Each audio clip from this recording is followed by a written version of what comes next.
Joshua Lyon, the #1 easy kart driver in tag at PKRA. To the tag finals, I qualified in 3rd, finished the heat race 2nd, and I'm starting the final from 2nd place alongside number 11, James Rook. So coming up to the line, I got a pretty good start. I was able to keep it beside him going into turn 1 so that I was on the inside for turn 2 and took the lead away. As you'll be able to see as the race develops, a big part of the racing was the difference in gears. James's gear ratio allowed him to come out of the corners a lot quicker, and mine gave me the benefit at the end of the straights, which you'll see comes into play later on. So everything got away cleanly at the start. Running 1st, 2nd, and 3rd. We're all driving pretty nice so far, other than a few bumps, but nothing dangerous. Here we are, and you can see an illustration of how here in the middle of the straight and towards the end of the straight, how you can pull away from him.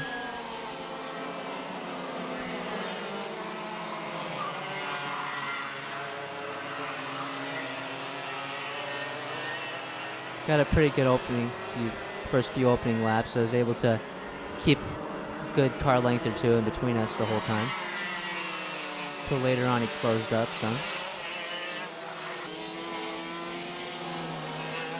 Here we are coming down the straight. By now, James has probably realized the difference in gears, and that he's probably figuring if he's going to get by me, he's going to need to get by me in the infield somewhere, because he's had some runs coming out of turn 8, the last turn before the straight, and couldn't capitalize on it because of the difference in gears. There, Daryl Stone running in 3rd, and the number 56. He said after the race that he was waiting for us to either, crash, take each other out, or for some incident in between us so that he'd be able to take advantage of it and come into 1st. So you'll see that he doesn't really come into play very much until later on. And he was a factor in my mind. I was hoping that he would stick his nose underneath James to try to get by him, allow me to pull a lead out. It didn't work that way.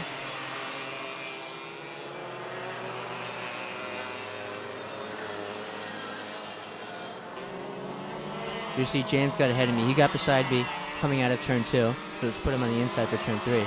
And after that, it was a question of how close I could stay behind him before getting up to the straight, where I had the advantage in straight line speed. You can see he kind of pulls away coming out of the corner. But as we get to the middle of the straight and down and catch the draft, and a little extra, I was going to get underneath him for turn 10.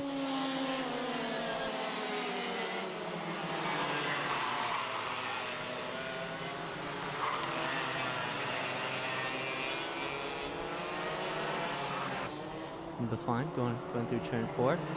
Here we are at turn 5, over the highest G loading corners on the track, a long left-hander. Coming through 6, 7.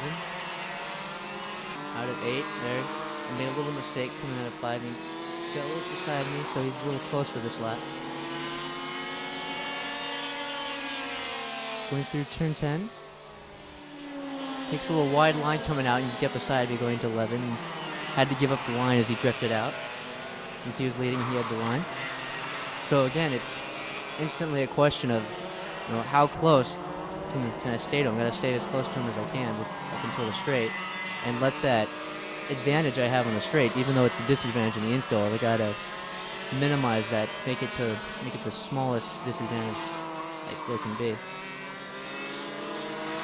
So at the end of the straight, duck your head down, take your head down, try to get as close as possible, and break late into turn 10, get beside him, go side by side coming out. The lead, take the inside line.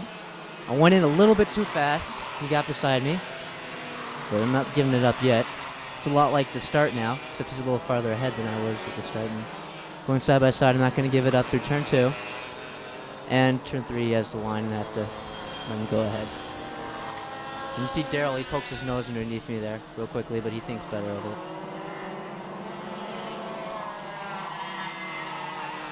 So again on that lap, just like the 2 prior times that he was able to get by me, it was getting a good run out of turn 8 and getting alongside him going down the straight and into turn 10. Coming out this time, I make sure I do turn 11 correctly. Don't go too deep into it. Tries to get beside me, but he's not able to.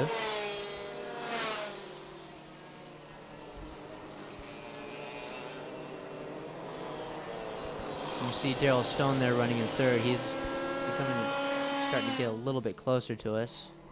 He's starting to realize that he's not going to have too many more opportunities.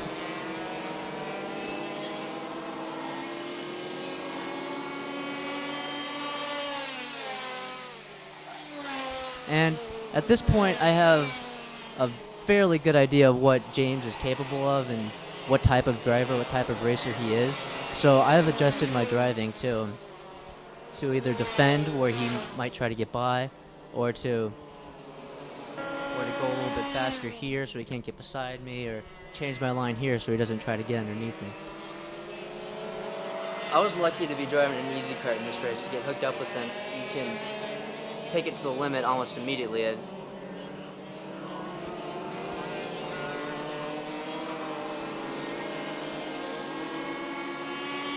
down the straight.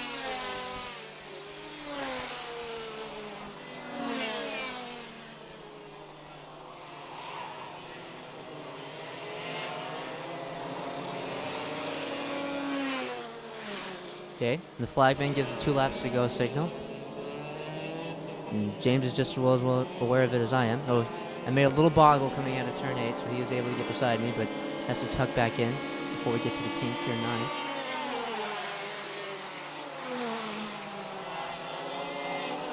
We do 10, keep him behind me.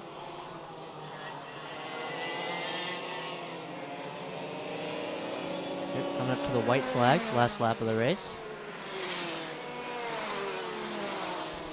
So now there's really only one opportunity left for James to get by me. It'd not be a good idea for him to try to pass me before the straight.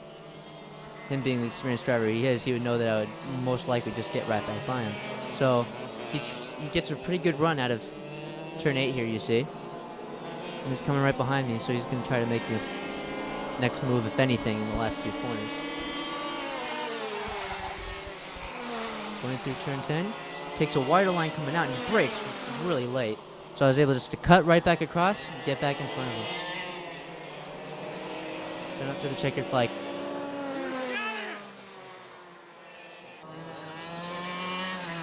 There you see John Matthews, the easy kart dealer. I'm going to go get the kart stand.